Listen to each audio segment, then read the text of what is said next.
The hardest truth about men's mental health is how expertly it's hidden. Most men were raised to project strength, steady their voice, and never let anyone see through the cracks. In the United States, someone dies by suicide every 11 minutes, adding up to 49,000 deaths a year. Sadly, because of stigmas and deep-rooted societal norms, men make up about 79% of those deaths.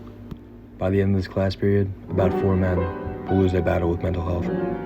Men ages 15 to 29 are among the highest risk groups for suicide. These people are not far away. They're classmates, teammates, even the person standing right next to us. John, what was a time on campus where you struggled with mental health? I feel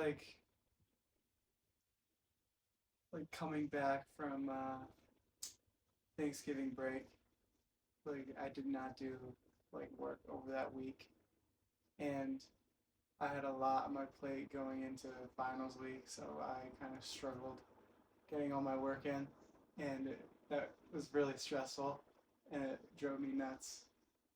But just calling my parents and like talking to them was just reassured me that I'd be fine and everything would work out in the end.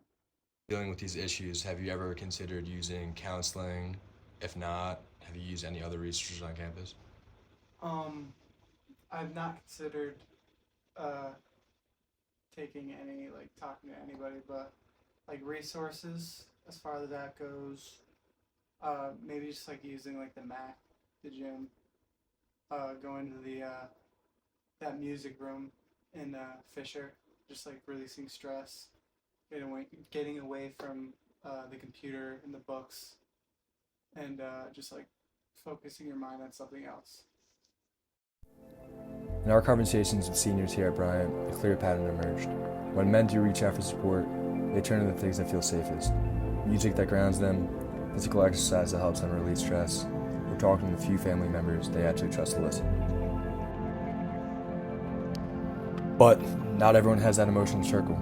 A lot of students arrive on campus feeling lost, unsure of who they can open up to, and even more unsure on how they can talk about what they're going through. Talking and having real, honest conversations remains one of the most effective ways to confront mental health struggles.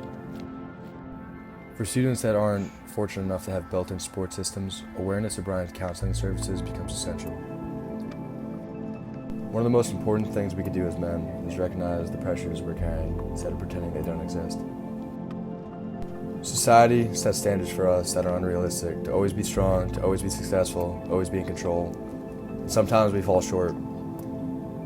Professionals and counseling services we have access to exist for a reason. Using them isn't a weakness, it's choosing to take care of yourself. Because the reality is, no one gets through this alone, and no one should have to.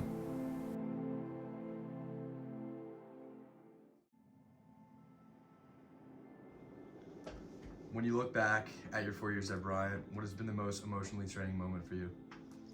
I think looking back, freshman year, getting adjusted to everything, coming in from high school, just not really knowing exactly what to expect. That on top of having an extreme amount of responsibilities daily for football, it was kind of just finding that balance was a very tough adjusting period for me.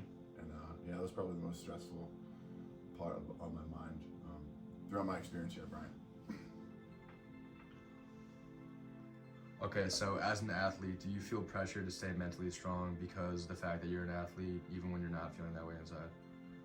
I think being an athlete, just being required to perform as part of just part of your life is just there's a certain pressure that comes with that, and that pressure doesn't change no matter how you're feeling inside.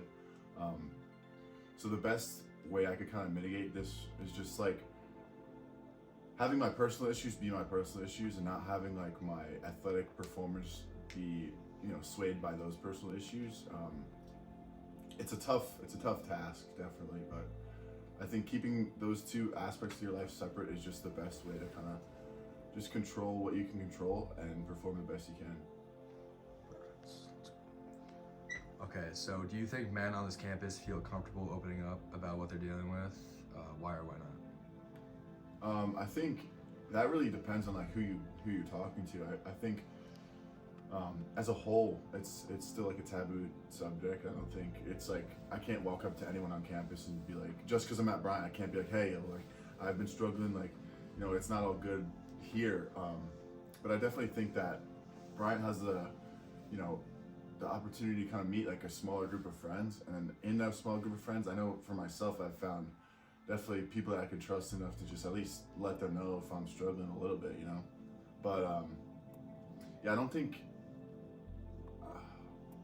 I guess it kind of works both ways. Like you have their small group, but then like those smaller groups don't really mingle much here. So it's like it's interesting to see how that affects mental health, because like I've been lucky enough to have a small group, but I know other people aren't, in that situation. So it's kind of concerning, just like knowing that there's people struggling that don't even have anyone to go to. If there's one thing that I've learned, it's that people around us are carrying far more than we ever see.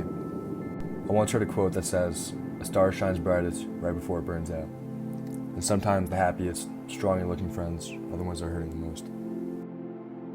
It's up to us to look out for each other, to ask if someone's really doing okay, to smile at a stranger, and to offer small gestures of kindness that might go farther than we'll ever know.